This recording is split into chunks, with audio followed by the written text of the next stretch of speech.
Dudes and dudettes, how are you guys? This is Chazzy and welcome back to the mixer, and today's topic is something that is going to be very hard to talk about, In case you guys missed it, I literally just finished reviewing Hachi, A Dog's Tale over here, a movie about a dog who faithfully waited for his owner for many years, even after he died, He waited in the same spot every single day for years until the dog's actual death, and recording that video was the first time in the history of this channel that I can remember that I actually cried, while recording a video. So it was a little tough. It was a little tough for me, but I took a little break, I had a little snack, I washed away my tears, I gave myself a little bit of a breather. Now I'm back to talk about the actual real life case behind the movie that you guys saw, and the thing is that it's not that it's just based on a true story. It is the true story, because Hachi did actually exist, but his name in real life was Hachikō because he was a Japanese dog. There's like a little symbol at the end there that I don't know if I'm able to put here in my editor, but hey, it's if I can't, well then I didn't, but that's how you say the dog's name. And he was actually born in 1923 and he died in 1935, and unfortunately he was given to the professor as a gift, and I'm going to be reading a little bit about the dog itself here for you guys, talking a little bit about his history, so you guys can get a better notion of what he was like. And the breed is Akita Inu, who, like I said in the video reviewing the movie, they're actually very known for their loyalty, and he unfortunately died aged 11, and today his resting place is the Ayoma Cemetery in Minato, Tokyo. Okay. So in life, he weighed a total of 90 pounds, or 41 kilograms, and he was 2 feet and 1 inch, 2 foot 1, so he was 2 feet and 1 inch tall, and also 64 centimeters. Despite in the movie the dog having kind of like an orange coating of sorts on top, he was actually all white completely. The real Hachiko, he was peach white. There are a few different statues of him, in different stations where he was at, but there was one that was scrapped later. But anyway, the point is that let's get into the actual story itself, okay? So in case you guys don't know, so the name of the professor was, Haizaburo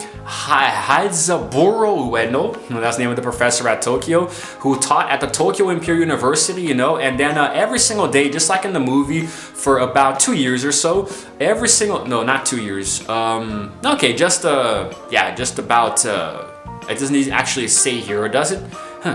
Maybe I'm not looking into this. Here we go, professor.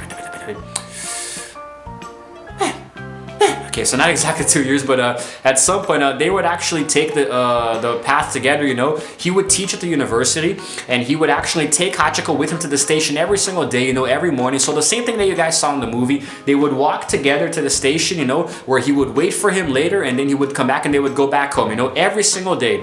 Unfortunately, on May 21st, 1925, the professor died of a cerebral hemorrhage while at work, so it wasn't a stroke like in the movie.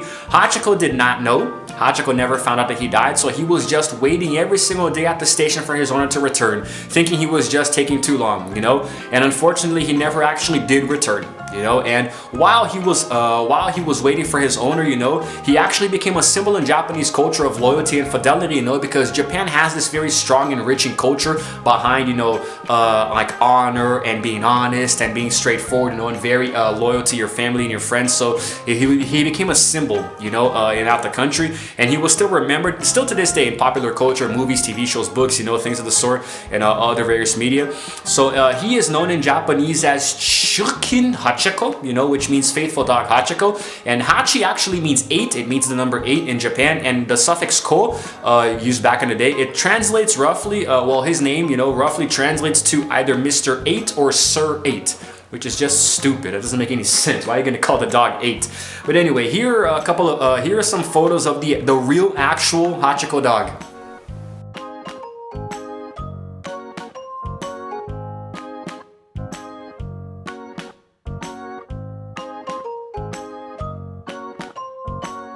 So yeah, pretty cute dog, huh? He was really cute. The Akita breed is actually known for being very cute. But the thing is that this one in particular, it was really hard to stomach, guys. It was really hard to stomach. Not because it's graphic or anything, because it just tugs at your heart, Because the professor never returned to the station where Hachiko was still waiting for him, At the exact precise time that the train would show up, that's where Hachiko was there waiting. And he actually waited there for a total of 9 years, 9 months, and 15 days until he died of natural causes. So, I mean, damn. I mean, I mean, it's really hard for you to even picture something like this happening. You know, there's such a strong love between the dog and his owner. There's such loyalty that he continued to wait for him every single day, even though he never would return again. But the dog did not know this. Dogs are innocent. All they feel is love. It's very easy for you to make a dog love you. It's hard to make a person love you. That usually takes a little longer. But dogs are easy. You know, you feed him a couple of times, you pet him for a few minutes, you keep him company, you know, and he's gonna think you're the best person in the world. So it's really easy to get the love of a dog, you know. And when it gets to this point, you know, such a deep level of admiration and love that he was loyal to his owner even after he was dead, man. I mean, and this is actually not the first case of this happening. There are many other documented cases of dogs being loyal to their owners after they died. And there was actually one called Fido who was in Italy who waited for 14 years after his owner died at a bus station, you know. Why specifically this dog, Hachikō, was the one who was chosen for a Hollywood adaptation in 2009, you know, I don't know. Maybe it's because the dog looks better in appearance, you know, the Akita breed looks a little better aesthetically, I don't know. Or maybe because it was in Japan, or maybe it was the very first case, I don't know. But he did become the most famous case for this, you know, and the photos of him are actually really, they're very hard to look at, you know. And he did become a national sensation, you know. One of the students at the university followed Hachikō home one day, you know, and then he actually got into contact with his former owner's gardener, you know, and he learned so much about Hachikō. He actually later found out that there were only 30 purebred huskies still in Japan, and Hachikō was one of them, you know, so it's a very rare breed back then. And so there were many different articles, you know, talking about Hachikō, his faithfulness to his master's memory, this and that, you know. And it serves as an example for people, you know, to always be loyal to your spouses or even your own pets or at work, you know. So Japan is a very admirable country because of this, you know. There were sculptures of him, you know. There were many other things that are made in monuments. And he died on March 8th, 1935 at the age of 11, you know. So...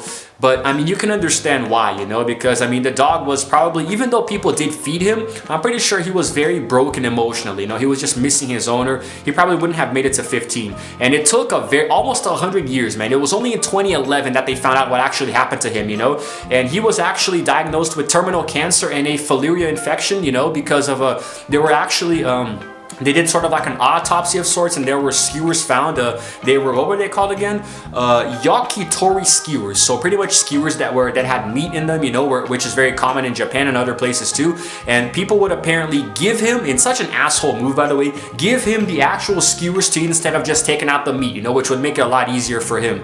You know, you guys really should have thought this through, you know, instead of letting him eat the skewers, even though it was found that the skewers weren't responsible for what actually happened to Hachikō directly, you know. Apparently they didn't really damage his stomach or even cause his death, but that's still a really douchey thing to do, man. Don't give dogs skewers. They can choke and like puncture an organ or something, you know, so don't give them skewers. Give them just the meat, okay? But anyway, so there, it's actually funny because after that he was actually stuffed, you know. They took it, they actually cremated, and his remains were cremated and his ashes were buried in the cemetery alongside his master. But it was really cool because he was actually preserved, you know. They actually preserved him, you know, and his fur as well. And I'm going to there was actually this thing where is it? In Ayoma Cemetery, Tokyo, where I said before, that's where he's actually resting, along with his ashes, you know, which were cremated. And I'm gonna show you guys a few photos now of this burial site.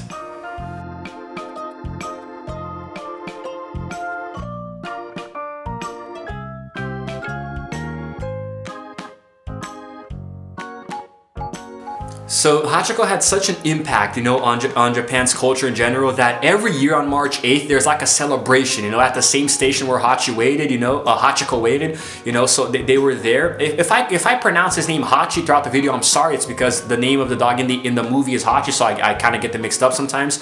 So they kind of use Hachikō as a means to celebrate this on March 8th, you know. Every single year there's a festival. I'd love to attend, you know. So many dogs come out, you know, in honor of Hachikō's memory. And also in 1994, this is really cool, the Nippon Cultural Broadcasting Japan was able to lift the recording of his bark, you know, from an old record that had been broken into several pieces. So a really big advertising campaign was made. And then on May 28th, 1994, which was 59 years after he died, millions of people tuned into the radio to hear his bark. So I definitely would have tuned in too. There's even a little bus, man. There's a Shiwa Award minibus, you know, actually named the community bus, which was given which was nicknamed Hachikō bus, you know, and it's really cool because it's so cute. Everything in Japan is cute, right? But this is really cute. They really outdid themselves here. Look at the bus, little emblem, a little photo of Hachikō on the side there.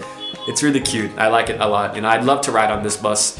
And there are a lot of other things as well, you know, and in popular culture he became actually very prominent as well, you know.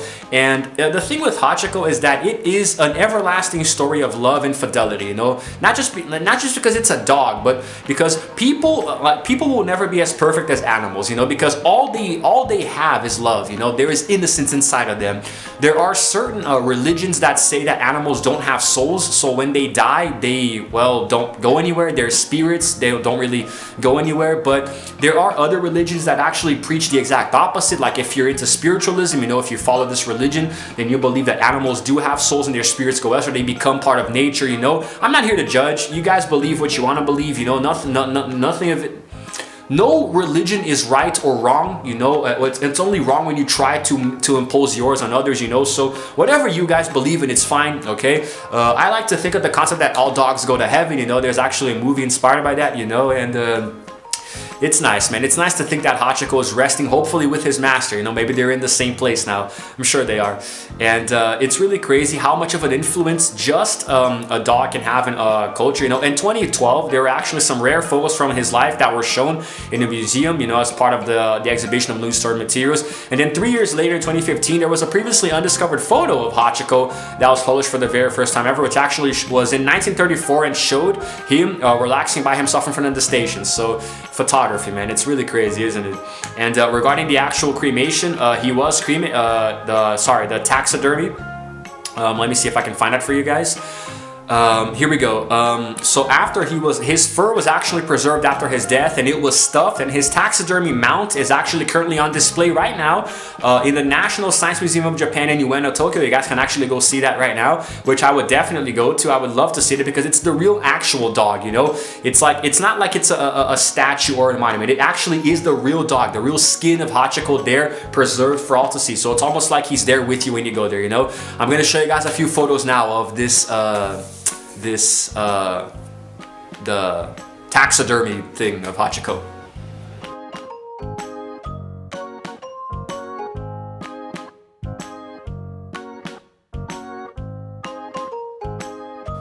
So yeah, guys, what we can take away from this is that loyalty transcends, you know, humanity. Animals can also be very loyal, and in the case of dogs, domestic animals, they form such a strong bond with us, you know, that it's really heartbreaking whenever somebody abandons an animal. You know, you're abandoning something that would never abandon you. Animals would never, your dog is never going to abandon you, you know. Your cat might, you know, cats might abandon us because they're not exactly loyal, but dogs never will, you know. And whenever I see somebody abusing an animal, you know, purposely hurting the poor thing, you know, it just makes me so sick to my stomach, man. I talked about this some time ago, talking about how animal abusers need to die, and I really do think they do. I really think that they have no place in society, you know, and it just makes me so angry. And I really hope that these people get what's coming to them, you know. But regarding Hachikō, you know, it's a very, very inspiring real life story, and it teaches you to be more loyal to the people who you care about and who care about you, you know. And not probably the most famous case of a dog being loyal to his owner, and I'm sure that it's gonna keep happening, you know, because dogs are innocent, man. All they feel is love. They don't really think too much. Sometimes they are smart, but in this case, it's just love and my owner, you know, love for his owner, who he unfortunately never saw again, you know, which is just the saddest thing in the world. Man, watching the movie really made me cry. I'm surprised I didn't cry watching, talking about the actual real life dog here, but wherever Hachikō is now, I hope he's resting in peace, man. We definitely miss him a lot. And that's all I wanted to say. You know, I don't have anything else to add here. You know, if you guys enjoyed this video, then please give it a like. If you dislike this video, you really need to rot in hell, man. You deserve to rot in hell if you dislike a video like this, you know. But please give this video a like if you happen to like it, and subscribe to my channel because I release videos every single day. And hit the notification bell to know exactly what time of the day I'm going to be uploading, because I do that at random, you know. So it's all good, guys. It's all good. If you have a pet, a dog or a cat, but especially a dog, hug it right now as you're watching this video. You know, if you're on your phone, get up and find your dog and hug him and kiss him, because you never know how he or she would feel if you just happen to die. Okay, but anyway, this is Chazzy signing out for now, and as always, I will see you guys in the next video. Roll the outro screen.